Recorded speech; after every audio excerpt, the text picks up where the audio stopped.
Eh bien, donc, pour ce dernier webinaire de l'année, nous proposons un sujet un peu d'actualité, puisque Gilles nous l'expliquera. Il y a eu un certain nombre de réglementations européennes qui sont sorties en juin 2022. C'est le sujet des micro-certifications. Donc, ce sera peut-être l'occasion, du coup, on va voir les trois parties, je vais vous dire, d'expliquer un petit peu plus en détail ce que c'est, pourquoi ça a vu le jour, et puis peut-être aussi, du coup, les différences avec ce qu'on peut déjà connaître par ailleurs, en fait, les open badges ou les attestations ou autres façons de prouver ses compétences en ligne. Donc, on vous propose, comme de façon un peu habituelle maintenant, trois parties dans ce webinaire. Une première partie introductive où Gilles va vous préciser effectivement de quoi on parle et pourquoi finalement on parle de ce sujet-là. Et ensuite, nous aurons deux parties de retour d'expérience. Tout d'abord, enfin, ils se présenteront après à leur tour les uns après les autres, mais on aura ProCertif en fait avec Jérôme Bruet, CEO, et Mathilde Distine de ISTF. Et on aura un second retour d'expérience de BC Diploma avec Nicolas Depuy, qui est directeur commercial chez BC Diploma, et André Bonden, qui est chez Industrie, directeur des formations. Voilà, voilà. Donc, sans plus tarder, Gilles. Non, pardon. On va vous présenter d'abord un petit sondage, si on peut passer à la slide suivante. Donc, effectivement, maintenant, il est d'usage, on essaie de faire un petit sondage en amont des deux webinaires, un ou deux, ça dépend des fois, en fait. Donc, soit 2 semaines avant, soit 4 semaines, si on en fait 2.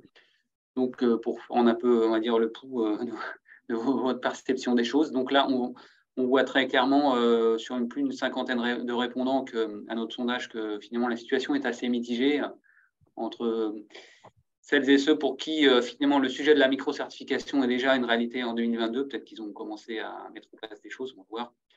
Et puis d'autres, une autre grosse moitié pour lesquelles on va dire une situation peut-être d'attentisme ou de développement. Enfin, voilà.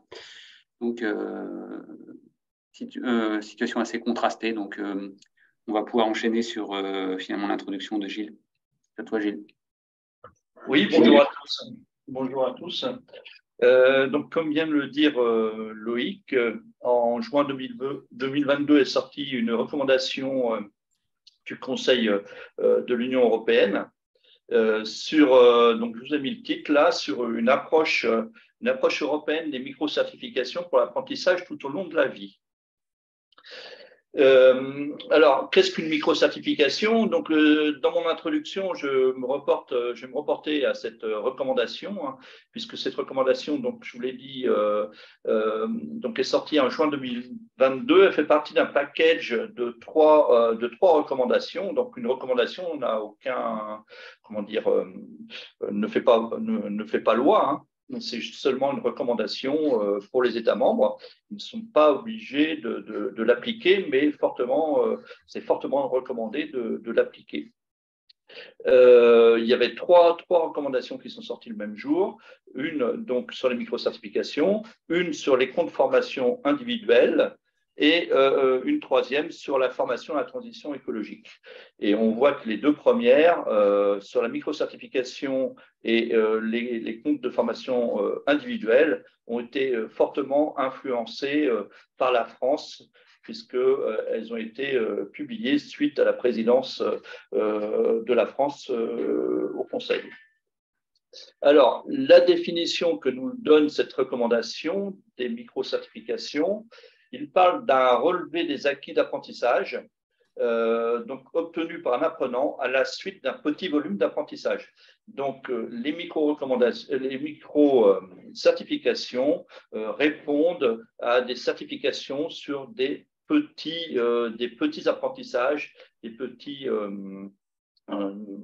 des petits modules d'apprentissage, des parties de compétences, à voir plus clairement par la suite ce que cela signifie.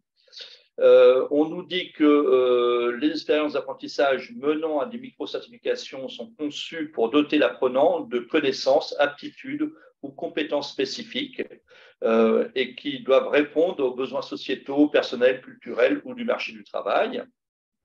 Et que ces micro-certifications sont détenues par l'apprenant, peuvent être partagées et transférables. Donc ça, c'est un point important et on va le voir. Donc ça rejoint donc le concept de blockchain. On va en parler plus longuement, enfin nos intervenants vont en parler plus longuement. Ensuite, ces microcertifications sont soit autonomes ou soit combinées à d'autres pour permettre une certification plus étendue, donc sortir de la microcertification pour avoir une certification ou un diplôme. Et elles doivent être étayées par une assurance qualité suivant des normes convenues. Donc, c'est là qu'est je pense, les travaux à venir des différents gouvernements européens, c'est de travailler sur l'assurance qualité qu'il va falloir mettre en place pour garantir ces micro-certifications au niveau européen. Alors, pourquoi une émergence des micro-certifications? On peut passer à la slide suivante. Alors, je vous ai mis là sur 2 slides les éléments que j'ai trouvés dans cette recommandation. Je ne vais pas vous les énumérer toutes, mais on voit que la principale raison qui a conduit à cette recommandation, donc, c'est de répondre aux besoins de compétences du marché du travail qui est vrai dans tous les pays de l'UE. Hein. Il y a un manque de compétences sur certains métiers et donc il faut absolument répondre à cela et très rapidement et faire monter en compétences les salariés pour répondre aux besoins de compétences que recherchent les entreprises. Et donc, on va le voir aussi avec une intervention d'Industrie tout à l'heure. Elles doivent, ces micro-certifications, permettre l'acquisition ciblée et flexible. Je pense que le mot important, c'est flexible, hein, en fait, de connaissances, d'aptitudes et de compétences. On peut dire aussi, on voit ça sur la slide suivante, je crois, qu'on peut certifier des formations formelles, non formelles et informelles. Et là, je crois que c'est vraiment une nouveauté, en fait, de pouvoir certifier des apprentissages non formels et informels. On dit aussi que ces micro-certifications doivent élargir les possibilités d'apprentissage. Hein, donc, c'est toujours dans la même idée, l'apprentissage non formel et informel. Et pour répondre à des besoins d'apprenants non traditionnels. Alors, ce n'est pas définir qu'est-ce qu'un apprenant non traditionnel. Et puis, donc, on revient sur un apprentissage plus souple, plus modulaire. On dit aussi que ça peut être un marchepied pour l'enseignement supérieur et ça doit permettre aussi de mobiliser les apprenants, quelle que soit leur qualification. Alors, est-ce que c'est une approche européenne? Donc, c'est là aussi la nouveauté, hein, c'est que l'Europe a souhaité, on va le voir sur la slide suivante, que la microcertification soit une politique européenne pour qu'il y ait vraiment une cohérence au niveau de tous les pays européens. Pour qu'il y ait une norme européenne des microcertifications et sans doute un répertoire aussi européen des microcertifications, je pense, à terme. On voit que le Conseil est très, comment dire, touché sur cette recommandation puisqu'il demande un premier rapport aux pays membres avant décembre 2023 sur la mise en place de ces micro-certifications. Donc, on voit que c'est un sujet d'actualité et brûlant. Et donc, un point important qui nous concerne et qui vous concerne, c'est donc dans l'objectif de cette recommandation, c'est aussi d'aider les prestataires du secteur à se préparer à accroître la qualité, la transparence, l'accessibilité, la flexibilité de l'offre d'apprentissage. Donc, ça nous concerne tous actuellement. Voilà ce que je voulais vous dire en introduction, vous rappeler l'importance de cette recommandation et l'intérêt de la lire. Donc, je vous ai mis le lien sur le slide, je crois, quelque part dans la slide précédente. Et je vous invite grandement à la lire. Et je laisse la parole à Jérôme Bruet, qui va nous présenter une plateforme justement de certification qui s'appelle ProCertif et qui va tout à fait dans le sens de la recommandation. Je lui laisse la parole. Merci Gilles, bonjour à toutes et tous. Ravi de passer ce petit moment avec vous. Donc, je suis effectivement Jérôme Bruel, le fondateur et dirigeant de ProCertif. Alors, si on peut passer au slide suivant. Mathilde se représentera tout à l'heure, c'est une de nos utilisatrices et je la laisserai se présenter. ProCertif en quelques chiffres.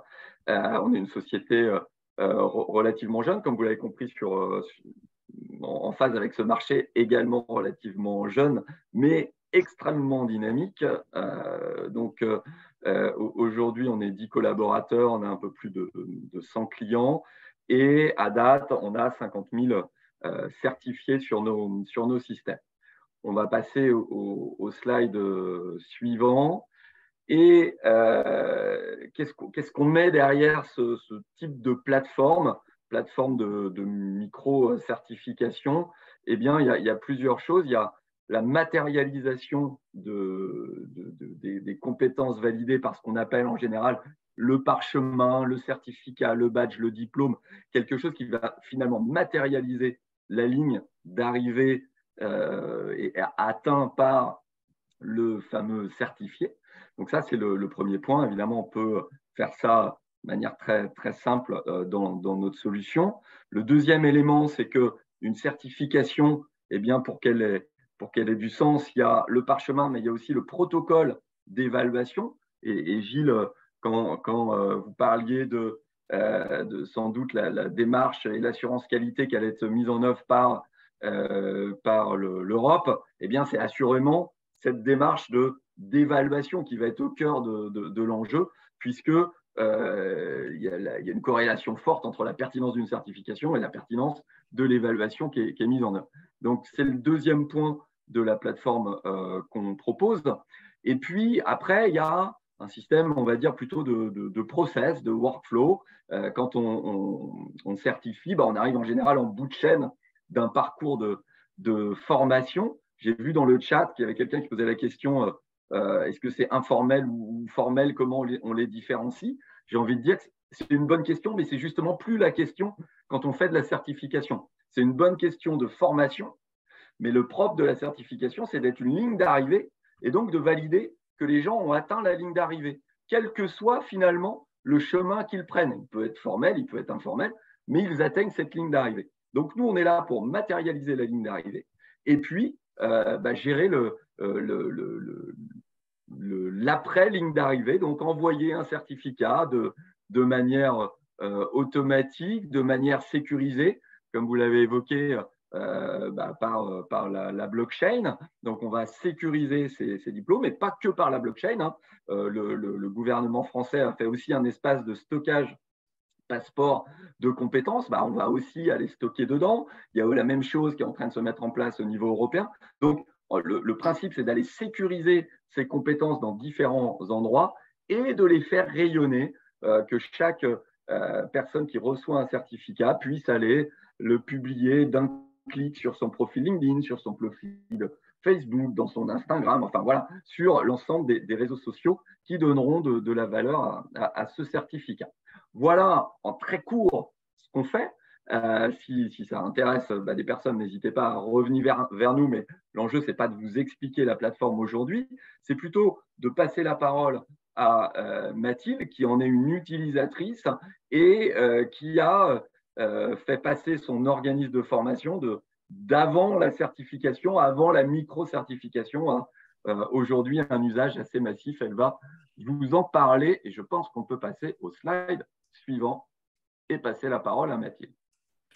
Complètement. Bonjour à toutes et à tous. Merci Jérôme du coup pour le relais. Effectivement, donc l'ISF, pour nous présenter rapidement et contextualiser un petit peu l'usage qu'on va faire des micro-certifications et de ProCertif en l'occurrence. On a un organisme de formation et on est le leader aujourd'hui sur le marché francophone des solutions pour développer les compétences des professionnels de la formation. Donc concrètement, on a un catalogue de formations notamment très très riche avec beaucoup de références, des formations courtes, des formations longues, etc. Et on vous a mis ici sur la slide quelques repères, quelques indicateurs pour comprendre notre usage justement des micro-certifications.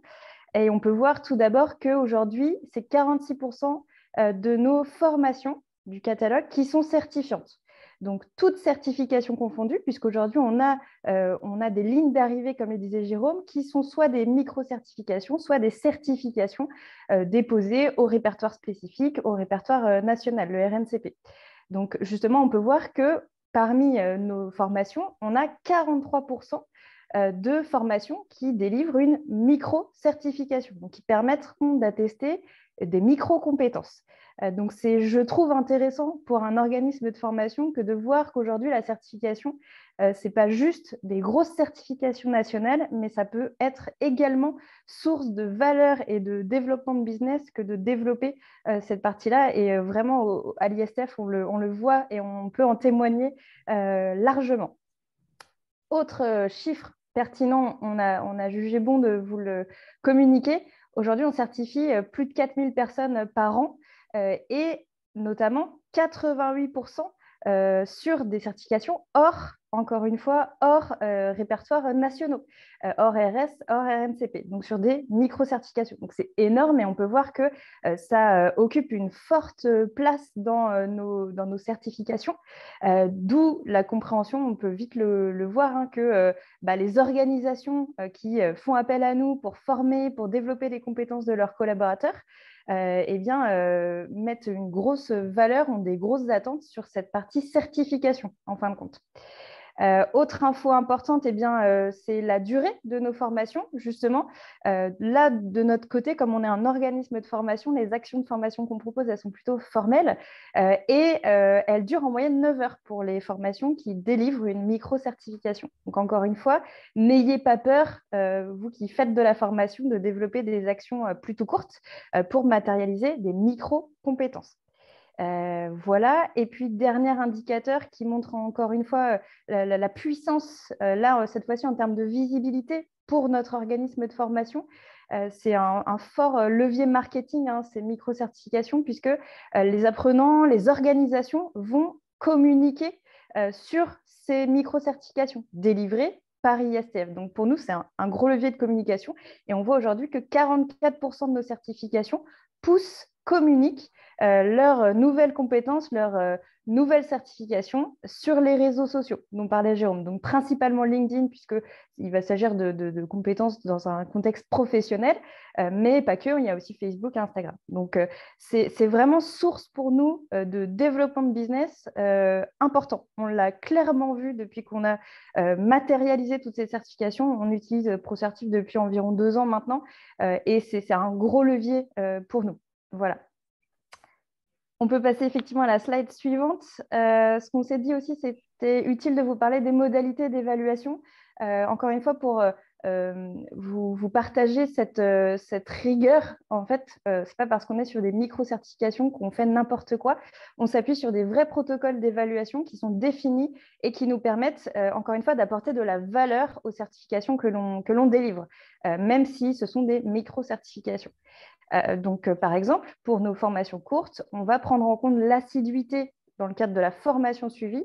Et par assiduité, j'entends présence, mais aussi réalisation des exercices pratiques qu'on va demander à nos participants de réaliser pendant la formation. Et puis, un quiz final qui vient compléter cette partie assiduité et travaux pratiques. Et puis, par rapport à ça, pour comparer, pour nos cursus longs qui délivrent des certifications nationales, eh bien, on va s'appuyer sur un protocole différent. Donc là, des livrables et une soutenance avec un jury professionnel. Donc, tout ça passe par la plateforme ProCertif. Donc, techniquement, ça nous a permis d'optimiser nos process d'évaluation, de certification, de délivrance, administration aussi des formations et des certifications. Donc, d'un point de vue qualité, on a gagné en souplesse et en agilité.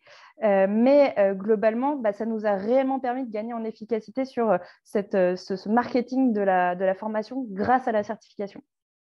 Voilà.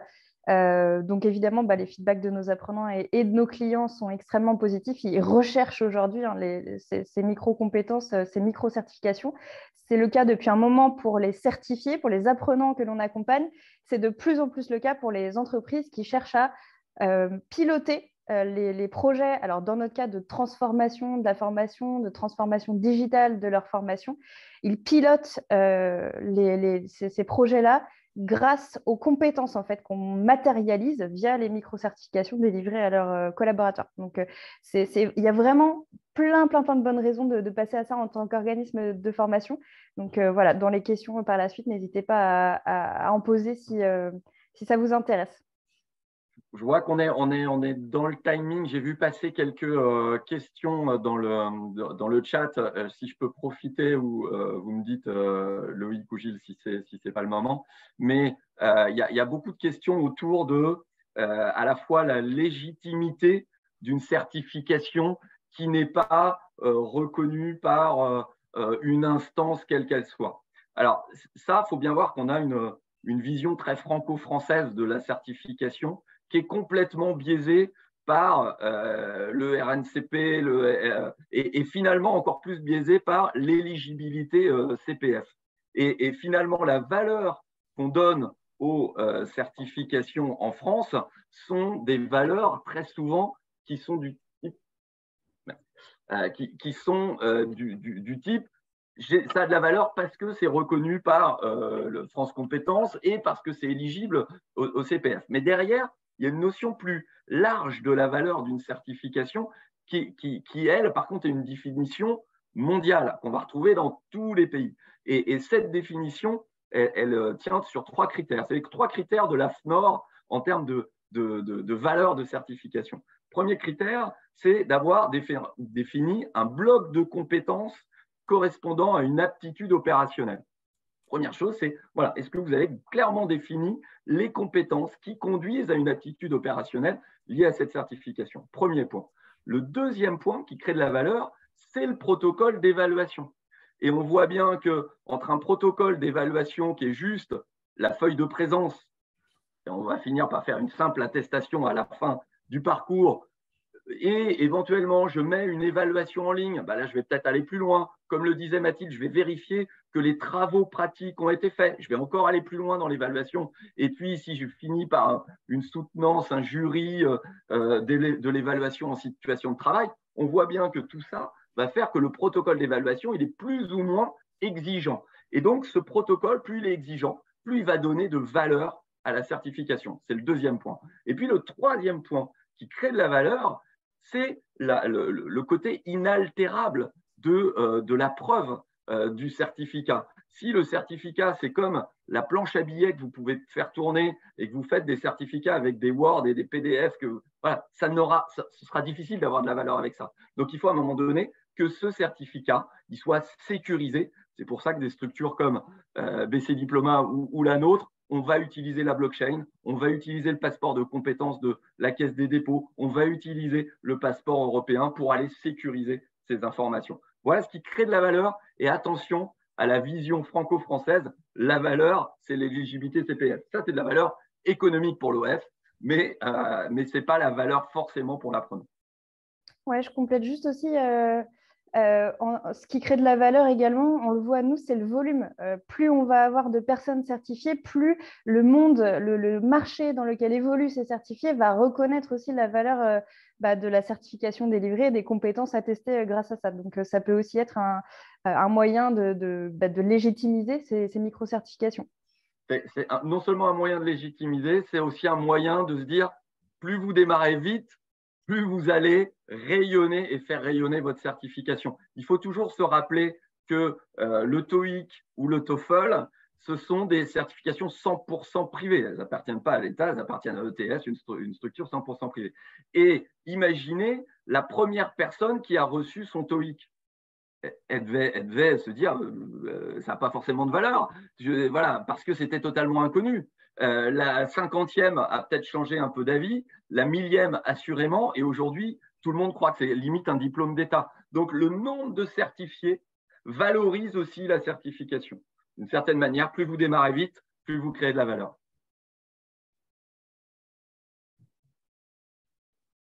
Je ne sais pas si ça vous convient, mais pour respecter le timing, on peut s'arrêter là. Merci Jérôme pour ces explications. Je crois que c'était important de les donner en effet. Donc, on va laisser la parole maintenant à Nicolas Dupouille et André Dondaine, qui vont nous présenter une autre solution un peu différente, vous allez voir, qui est celle de BC Diploma. Et donc, nous aurons le témoignage de M. Dondaine sur l'utilisation de BC Diploma pour son école. Je te laisse la parole, Nicolas. Merci Gilles. Donc effectivement, enchanté, donc Nicolas Dupouille. Si vous voulez juste passer le slide suivant, juste pour vous présenter en 2 mots. Donc BC Diploma, on existe depuis 5 ans, on est implanté dans une vingtaine de pays aujourd'hui et on a identifié le sujet de la micro-certification, qui est un sujet assez, on va dire, récent en France, mais qui existe depuis des années, notamment en Amérique du Nord. Puisqu'il y a des gros enjeux là-bas de reconnaissance des compétences, de valorisation des skills. Et c'est un sujet sur lequel ils ont déjà un temps d'avance et sur lequel on a déjà des déploiements effectifs là-bas. Et ce qui nous a amené à proposer cette offre aujourd'hui en France. Donc effectivement, l'enjeu, c'est de pouvoir mettre en avant la reconnaissance et la certification. Si vous voulez juste dérouler peut-être le slide. Donc aujourd'hui, effectivement, plusieurs constats. Donc ça a déjà été dit, mais pour résumer, effectivement, au niveau des employeurs, des difficultés pour identifier les compétences, la nécessité également pour les individus de se former, puisqu'il y a des gros enjeux, notamment en France, autour de ces sujets.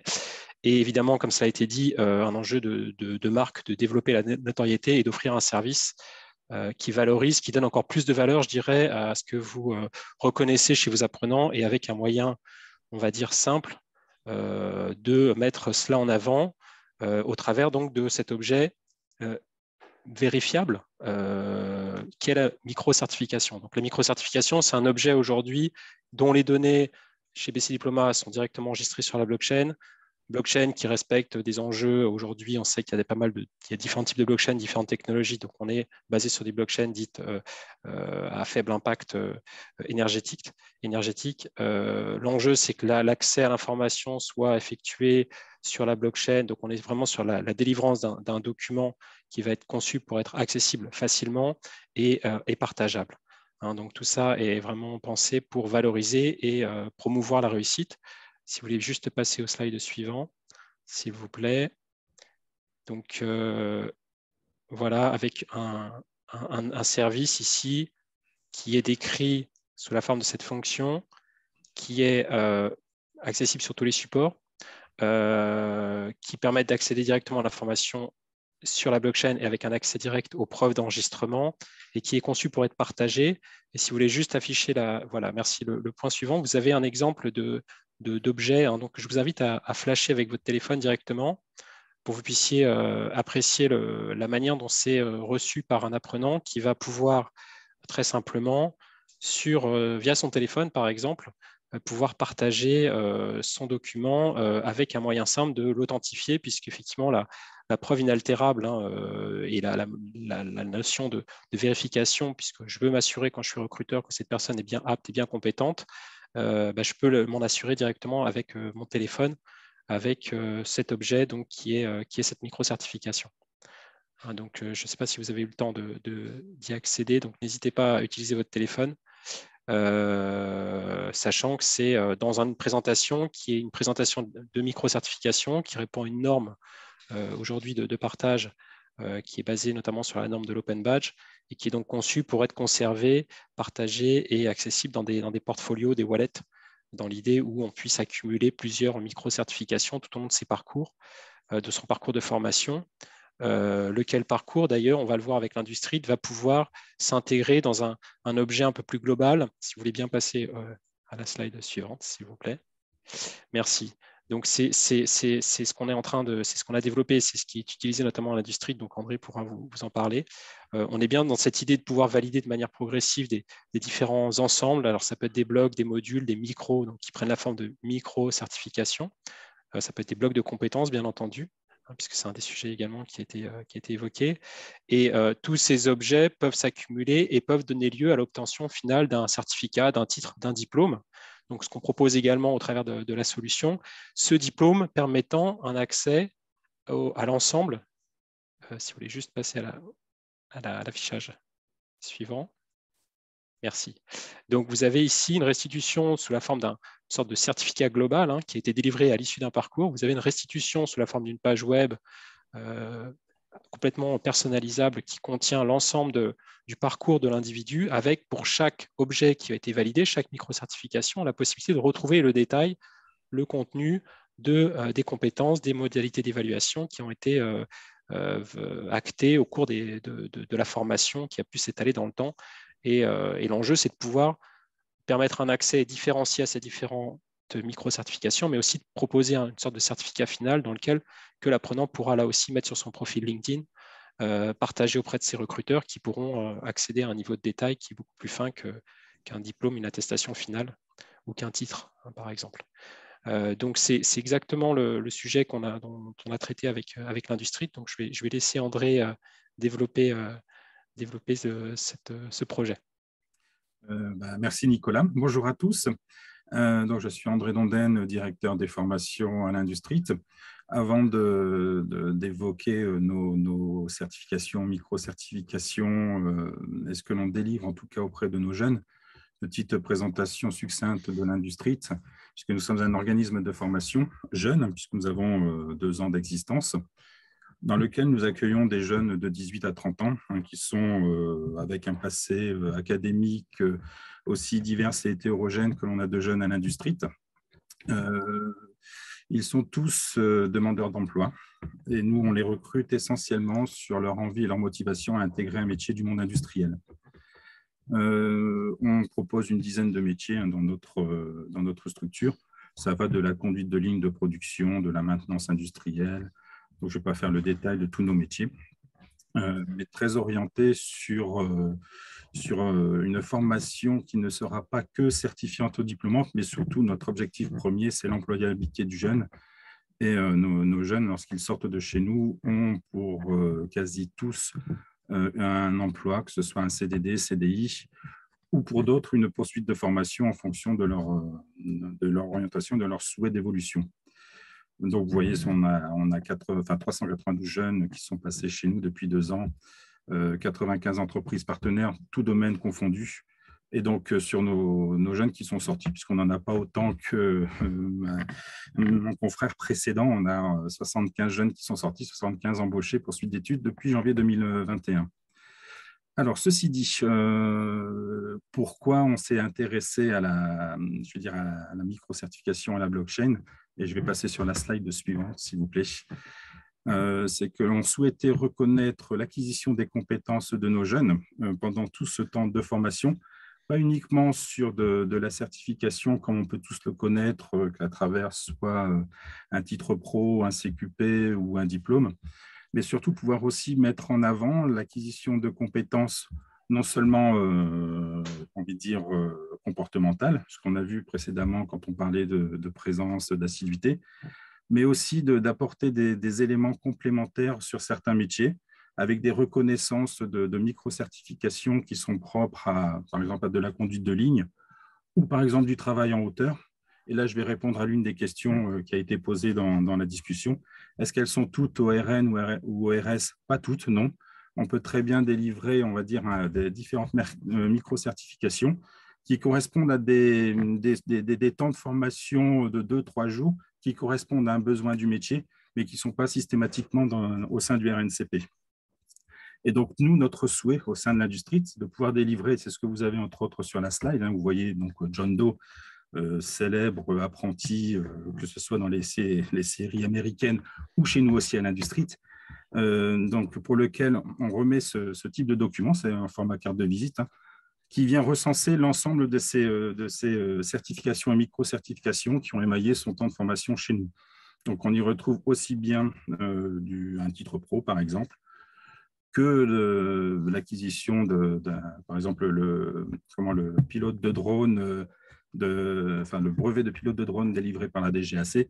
Donc, on vient en fait avoir tout un portefeuille de compétences qui sont acquises tout au long de la formation et qui permettent de mettre en avant celle-ci pour la poursuite de sa carrière professionnelle pour le jeune. Donc, ça change, on va dire, du côté purement papier, comme on l'a évoqué précédemment, Ce qui est surtout intéressant, c'est que cette reconnaissance des certifications, que ce soit étatique ou non, se fait via justement la blockchain, ce qui rend bien sûr pérenne, sûr et infalsifiable ce qui a pu être acquis et validé par soit les organismes certificateurs, soit par nous-mêmes. Et donc, ça devient surtout possession du jeune, puisque celui-ci, et c'est le retour que l'on a vis-à-vis d'eux, certains exploitent justement leur portefeuille et leur QR code à travers les réseaux sociaux. Ils mettent en avant le fait qu'ils ont acquis différentes compétences à travers leur formation. Et avec le flashage du QR code, ça donne accès globalement à la totalité de l'acquisition de celle-ci. Ou pour une poursuite d'études, ça donne aussi tout ce panel de compétences acquises qui permettent de transformer l'essai de fin de formation industrie vers le côté je poursuis mes études. Donc, voilà comment, en tout cas, nous, on fonctionne avec ces différentes micro-certifications. Et on a aussi pour objectif, nous, dans nos temps de formation, de développer ce que l'on appelle, nous, l'engagement citoyen. Et donc, ça permet aussi pour nous de reconnaître, à travers des micro-certifications, par exemple, des sensibilisations au risque routier, qui vient en plus en complément d'un parcours dans lequel nous accompagnons nos jeunes sur la permis de conduire, qui est aussi un sésame indispensable pour l'employabilité de ceux-ci. Donc, en fait, voilà, sur les différentes questions, est-ce que RN, RS, je dis indépendamment du financement, en tout cas, nous, on essaye vraiment de balayer l'ensemble des compétences acquises pendant le temps de formation et de leur remettre celles-ci de façon pérenne, sûre et infalsifiable pour qu'ils puissent ensuite, eux, le valoriser à travers leur portefeuille de compétences auprès de qui le souhaite, futurs employeurs ou futurs organismes de formation qui seraient prêts à les accueillir pour une poursuite d'études. Voilà notre expérience. J'oserais même ajouter que pour des jeunes qui sortiraient de formation de façon prématurée, ça leur permet aussi pour nous de reconnaître une acquisition partielle de certaines compétences, même s'ils ne vont pas au bout d'un titre pro, par exemple, mais au moins on peut dire, voilà, vous avez acquis certaines compétences, vous avez acquis des choses que l'on peut reconnaître, en tout cas, avant même d'avoir été au bout de votre formation. Voilà pour moi. Merci. Peut-être, du coup, il y a pas mal de questions qui sont passées dans le forum, là. Je n'ai pas tout lu, je vous avouerai. J'ai envie d'en reprendre une, là, du coup, pour vous deux, enfin, les deux interventions, les deux retours d'expérience, parce que du coup, on voit bien un peu une logique un peu commune d'avoir des éléments de preuve inaltérables, partageables, qu'on va pouvoir partager avec sa communauté, les employeurs et autres. Donc ça rappelle un peu ce qui s'est fait aussi dans les temps passés, un peu le Graal des open badges ou des e-portfolios, ou d'arriver à prouver en ligne des compétences, des petites, moyennes, ou aller jusqu'au diplôme. Mais en fait, beaucoup de gens se posent la question de qui finance tout ça. Est-ce que c'est l'apprenant qui paye son badge en ligne, comme ça peut se faire sur les MOOC, ou est-ce que ça se fait différemment? Je peux peut-être répondre si vous voulez. Dans notre cas de figure, en tout cas, ce qu'il faut savoir effectivement pour répondre aux différentes questions qui sont arrivées dans le chat, c'est qu'aujourd'hui, pour être éligible au CPF, le parcours de formation doit viser une certification nationale, donc répertoriée. Globalement, c'est le cas pour 99% des cas, au répertoire national ou au répertoire spécifique. Ce n'est pas le cas des micro-certifications, concrètement. Donc, ça veut dire que ça reste la ligne d'arrivée d'un parcours de formation qui s'intègre à des modalités de financement que l'on connaît, qui sont classiques, soit le plan de développement des compétences, soit un financement Pôle emploi, un financement OPCO. Enfin, voilà, ça peut être très, très, très varié. C'est plutôt lié à la façon dont vous matérialisez les compétences acquises après une formation, pour le cas d'un organisme de formation, en tout cas, j'entends. Donc, c'est vraiment décorrélé du CPF à l'heure actuelle. En revanche, je rejoins du coup André sur ce qu'il disait pour finir, c'est-à-dire que ça peut aussi jalonner un parcours qui vise un titre ou une certification nationale. Et dans ce cas-là, c'est un parcours qui a été financé, par exemple, ou notamment par le CPF.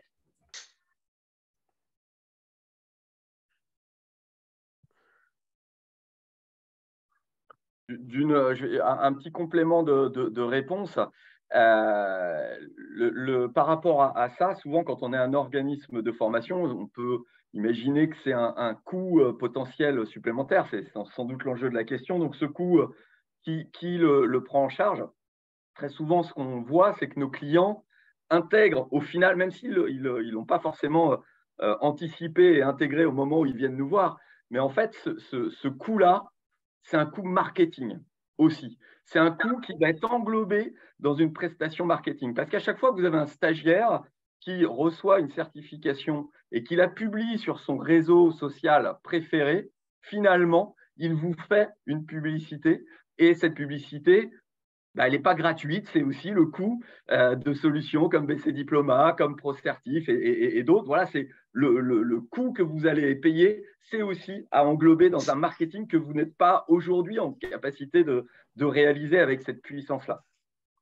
Ouais, je préciserais qu'il y a effectivement cet enjeu d'image, de valorisation de la notoriété, puisque l'objet est conçu pour être partagé et on peut suivre après combien de fois il a été partagé, par qui, etc. Donc, c'est vraiment, encore une fois, un service, un outil de valorisation, de mise en avant de la marque, entre guillemets, du certificateur, de l'organisme. Mais c'est aussi le moyen pour l'apprenant, c'est le cas avec les apprenants d'André ou des exemples qu'on a pu avoir, c'est vraiment comment j'explique, comment je mets en avant de manière certaine, simple à comprendre, que je suis apte, que je suis compétent, bien que je n'ai pas nécessairement le titre ou le diplôme, mais j'ai quand même des choses, je sais faire des choses en fait. Et ces choses-là, elles ont été reconnues, elles ont de la valeur et je peux les proposer et les rendre accessibles à des recruteurs, par exemple. Donc, c'est vraiment là, c'est ce qu'apporte la micro-certification. Initialement, on était sur ce qu'on avait vu, notamment au Canada, qui est vraiment en avance sur ces questions-là, c'est qu'ils avaient des apprenants qui s'inscrivaient dans des parcours plutôt longs, sur des profils plus ou moins, on va dire, à l'aise dans les cursus, on va dire, classiques. Et ces personnes arrivaient valider savaient faire un certain nombre de choses, mais n'obtenaient pas nécessairement le titre final. Et et ils avaient des compétences qui intéressaient les recruteurs. Donc, comment on pouvait formaliser ça de manière à ce que ce soit utile aux recruteurs et que malgré le fait que l'apprenant n'ait pas réussi, on puisse quand même identifier ses compétences. Et c'est aussi comme ça que ça a été pensé au départ, cette approche de micro-certification. Donc, il y a cet aspect aussi service à l'apprenant, employabilité, qui est quand même en ligne avec la démarche. Mais Nicolas, vous ne faites pas payer les apprenants, hein, tu es d'accord? Ah non, ce ne sont pas les apprenants, absolument. Non, c'est vraiment un service. C'est aussi pour l'émetteur, c'est un moyen de garantir que ce qu'il remet, il aura pu à y revenir. C'est-à-dire qu'il n'y a plus de perte de documents, il n'y a plus de demande de vérification, c'est accessible indépendamment de son infrastructure. C'est ça, c'est tout le service que ça apporte, cette approche. Finalement, celui qui devrait payer au bout du bout, c'est le recruteur. Parce qu'en fait, qui on sert, nous, des structures comme ProCertif, ce sont les recruteurs qui recherchent des compétences. Aujourd'hui, plus de 70% des recruteurs recherchent des compétences et pas des diplômes. Et donc, forcément, celui qui a le plus de bénéfices avec une solution comme ProCertif, c'est le recruteur qui va pouvoir aller valider et vérifier qu'il y a bien des compétences obtenues. À date, on n'arrive pas encore à les faire payer, mais ça viendra peut-être un jour.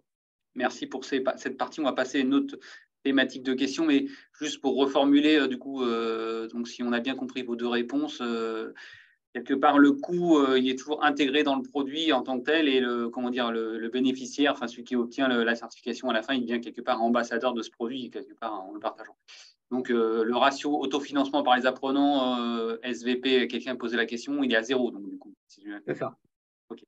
Donc, une autre famille, un peu de questions sur notre thématique, en fait, on a parlé de formation tout au long de la vie un petit peu dans l'introduction avec Gilles. Il y a Nathalie qui nous pose la question suivante. Quelle portabilité par l'apprenant si changement d'OF, succession de formation dans une logique formation tout au long de la vie? Effectivement, je vais faire une formation, puis après 5 ans ou quelques années plus tard, une autre formation ailleurs et j'acquiers d'autres micro-certifications. Comment on peut harmoniser, intégrer tout ça dans un même endroit, quoi?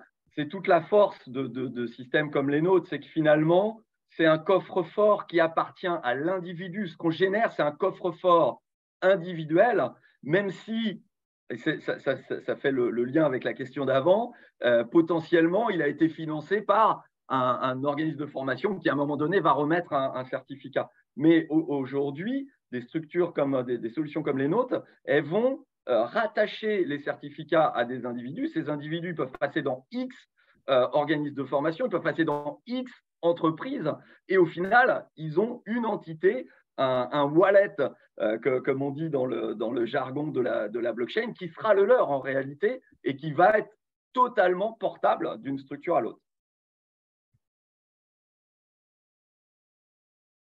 La même approche pour BC Diploma? Oui, absolument. C'est exactement cette approche-là avec une dimension en plus au niveau du wallet qu'on propose également, qui est un wallet qui garantit, qui est basé sur des nouvelles normes de vérification d'identité, on va dire, numérique, et qui permet à l'individu d'avoir la maîtrise de ce qu'il partage auprès de recruteurs. C'est-à-dire qu'il a récupéré dans son wallet l'ensemble des certifications, des blocs, peu importe l'objet, en fait, la forme du document, dans un wallet qui lui appartient à vie, et dans lequel à partir duquel il va pouvoir choisir auprès de qui il partage pendant un temps donné, par exemple, la preuve, la compétence, la micro-certification ou le certificat qu'il aura obtenu. Donc, c'est dans le cadre du RGPD, du droit à l'accès à la maîtrise de ces informations, il va pouvoir choisir auprès de qui il partage avec une vue directement dans son wallet, donc ce qui permet de centraliser toutes ses compétences et de choisir auprès de qui il souhaite les partager pour un temps donné.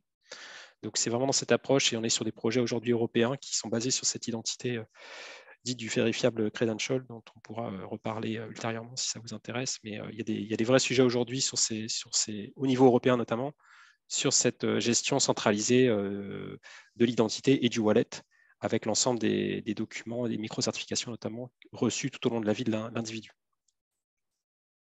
Merci, je crois que du coup c'est beaucoup plus clair comme ça. Une autre question assez différente, enfin on a bien compris depuis le début que finalement il y avait différentes mesures d'assiduité, que ce soit la présence, la production au cours de la formation de choses en fait par l'apprenant, le quiz final.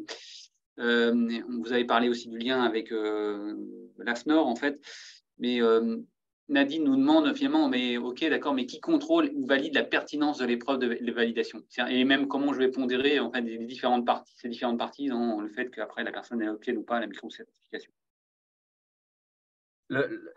Ça, c'est toujours un sujet qui arrive et on a tous été marqués par nos examens du bac, du brevet et des écoles supérieures où voilà, il y a une grosse organisation autour de la correction et des référentiels.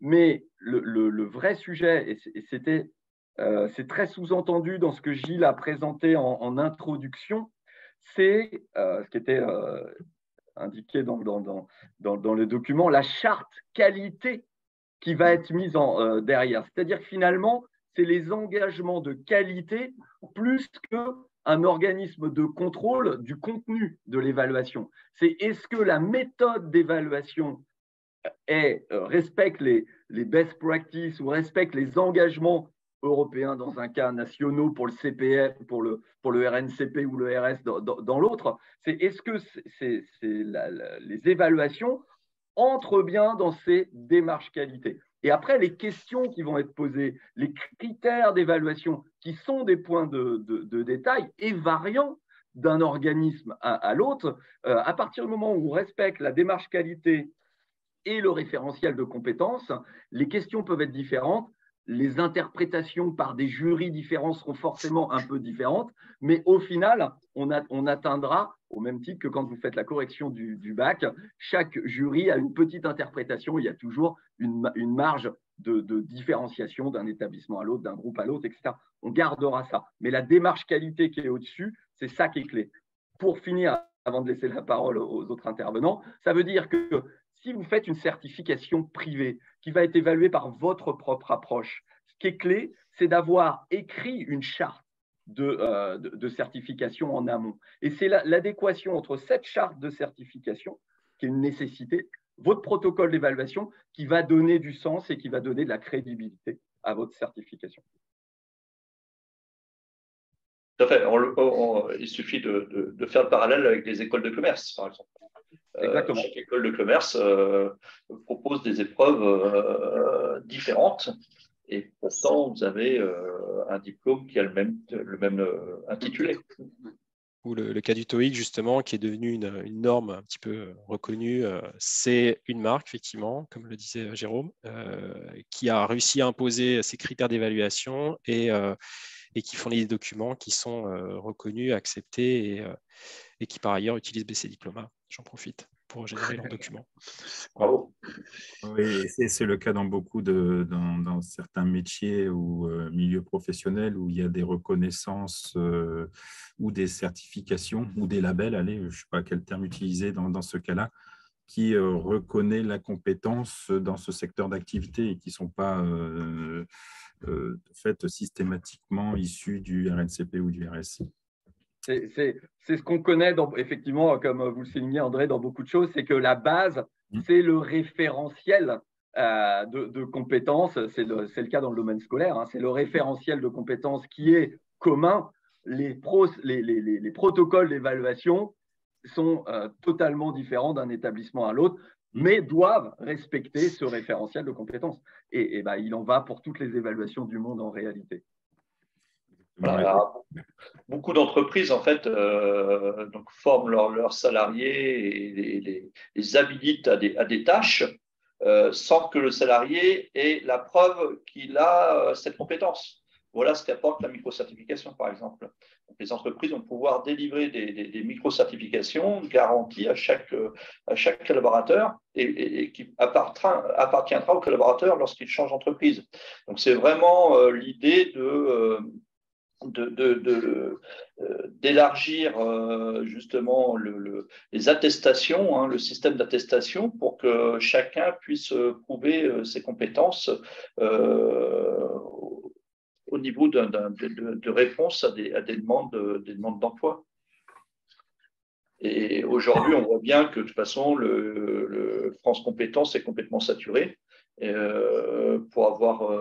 Pour déposer une certification inscrite au RS, c'est très compliqué, ça prend un temps infini.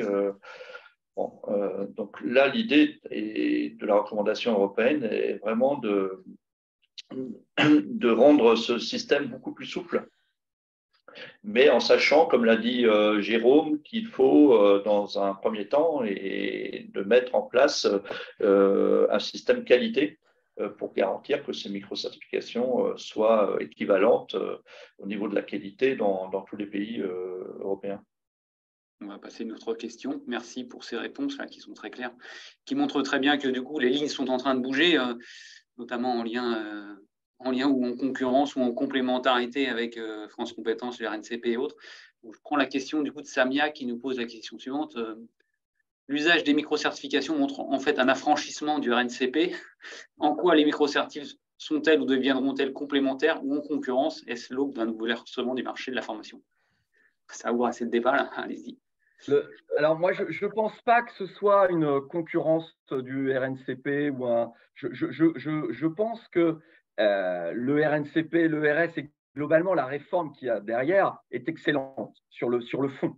Et le sujet de la microcertification, le sujet des titres RNCP, RS, en fait, c'est le même sujet. C'est un sujet d'ingénierie de certification versus ingénierie de formation.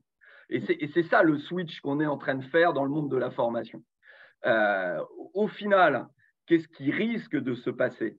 Deux choses. Le France Compétences a pour mission d'être sur l'employabilité, donc va travailler des titres qui permettent de l'employabilité, et ça va être leur mission. Et à côté de ça, il y aura tout un volet, qui sera majoritaire, hein, c'est déjà le cas, de formations qui ne peuvent pas démontrer un impact d'employabilité direct, mais qui, évidemment, contribuent au développement des compétences des collaborateurs en entreprise. Et à ce moment-là, on va être plus sur de la micro-certification qui sera parallèle parce qu'elle ne rentre pas dans le giron, de par sa définition, de France Compétences. Mais les protocoles, les démarches, etc., seront exactement les mêmes. C'est-à-dire que mettre en place un titre RNCP sur le fond ou développer une micro-certification de qualité, c'est la même chose. C'est la démarche qualité que vous mettez au-dessus.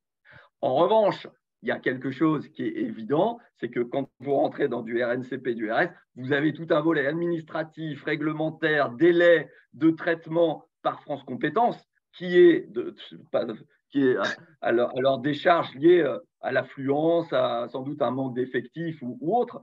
Donc, il y a tous ces côtés-là qu'on voit évidemment, nous, en tant que fournisseurs de solutions techno. Mais je dirais que ça, c'est juste l'administration. Mais le fond, c'est le même et le fond, il est plutôt pertinent. Moi, je ne le vois pas comme étant, les microcertifications, comme étant des concurrences avec le RNCP ou le RS. Hein.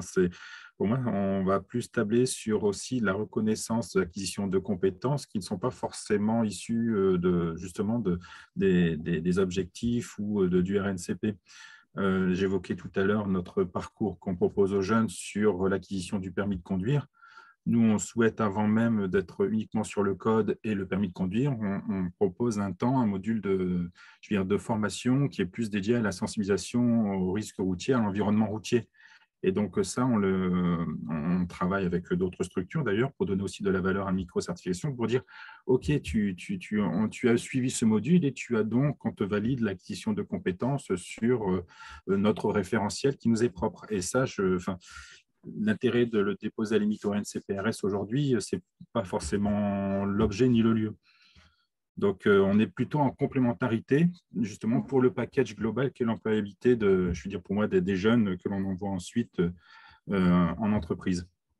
Ouais, donc, je le vois plus sous ce format-là. Enfin, moi, je n'imagine pas comme étant, je n'ai pas pour ambition de faire un NCP bis industrie, hein. Surtout pas. Je rejoins mes confrères du coup, et c'est effectivement ce qu'il faut retenir. Côté matérialisation, etc., des certifications, je rebondis sur ce que Fabrice, que je salue dans le chat, nous indique effectivement, c'est que du côté des organismes de formation et des entreprises qui veulent s'inscrire dans une démarche de certification, on voit bien, et ça fait écho à ce qui a été dit précédemment, que déposer un titre au RNCP et au RS, c'est extrêmement fastidieux. Ça prend un temps fou. Du coup, ça coûte énormément à ces structures-là, à ces services formation. Ça demande des nouvelles compétences, de switcher, comme le disait Jérôme, entre l'ingénierie de formation et l'ingénierie de certification. Bref, passons les délais également de traitement. Et donc, ça prend 1 an avant d'avoir un retour. S'il est positif, tant mieux. S'il est négatif, il faut recommencer, etc. Donc, de faire de la micro-certification, ça permet aussi aux organismes de formation de se mettre en route en fait, et de commencer à réaliser ce switch-là et donc d'être plus efficace le jour où il y a une opportunité à saisir pour déposer un titre et là, créer de la valeur si c'est pertinent de déposer son propre titre, sa propre certification sur les répertoires nationaux de France Compétences. Donc, j'insiste aussi là-dessus. Nous, c'est vraiment vécu, c'est du vécu dont je parle là, mais ça permet vraiment de switcher vers l'ingénierie de certification et donc d'améliorer finalement la qualité de vos formations, de vos actions, de votre image et de vos projets de certification in fine, quoi. Merci. Peut-être on va prendre une dernière question pour conclure. On a bien compris du coup que c'est beaucoup plus simple et rapide que de mettre la main dans le processus du RNCP. Donc du coup, je pourrais prendre la question de Guilain qui nous demande finalement c'est combien le temps moyen pour créer une micro-certification. J'ai envie de la formuler en disant voilà, c'est quoi le temps minimum au moins pour ajouter une micro-certif sur une formation qu'on a déjà. Alors, c'est un sujet que j'aborde très souvent avec nos clients et il y a 2 choses. Il y a l'aspect matérialisation, process, voilà, c'est-à-dire faire une attestation un peu plus.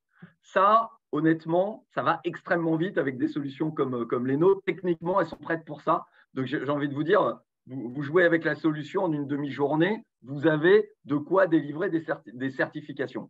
Mais ce n'est pas le vrai sujet. Le vrai sujet, c'est quelle qualité vous voulez mettre en œuvre derrière ça. Ça revient à ce que je disais tout à l'heure.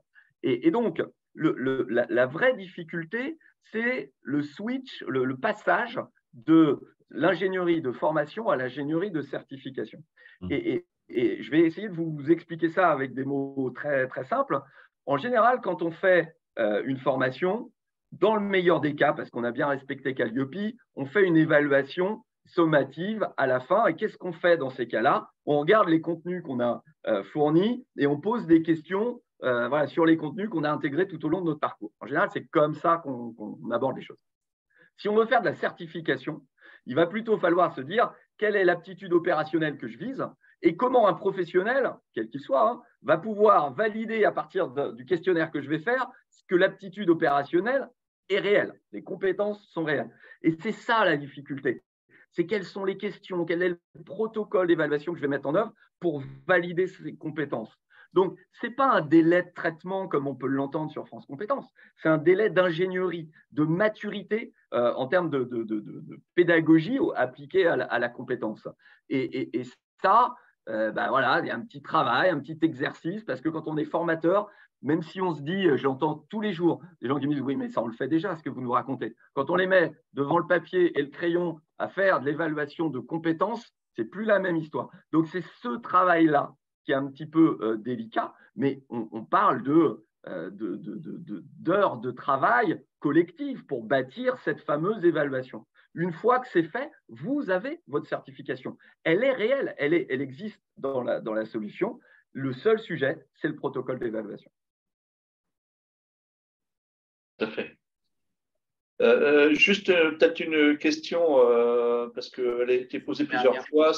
Quelle est la différence entre un Open Badge et une micro-certification? Parce qu'elle a été posée plusieurs fois. Je sais qu'on dépasse un peu l'heure, mais je pense qu'il faut répondre à cette question. Peut-être Nicolas Dupouille, peut-être. Oui, tout à fait. Donc effectivement, comme vous l'avez peut-être vu rapidement sur les slides, on propose donc une solution de micro-certification et qui sont compatibles avec ce qu'on appelle la norme de l'Open Badge. Donc ce qu'on appelle communément le badge est en fait une norme de partage qu'on a définie, qui a été définie et qui permet de rendre possible la conservation, le stockage, le partage de ces objets qu'on appelle des badges et qui répondent à une norme Open Badge. Donc pour être reconnu comme un badge, il faut respecter cette norme. C'est un organisme international qui détermine les normes de partage et BC Diploma aujourd'hui propose une solution qui est agréée par cet organisme et qui permet donc de produire ces micro-certifications qui respectent un standard de présentation, donc un cadre prédéfini, et qui est compatible avec cette norme qui est une norme de partage. En fait, l'Open Badge est une norme de partage, là où la micro-certification est un format de présentation avec des données qui permettent de rendre compte de compétences.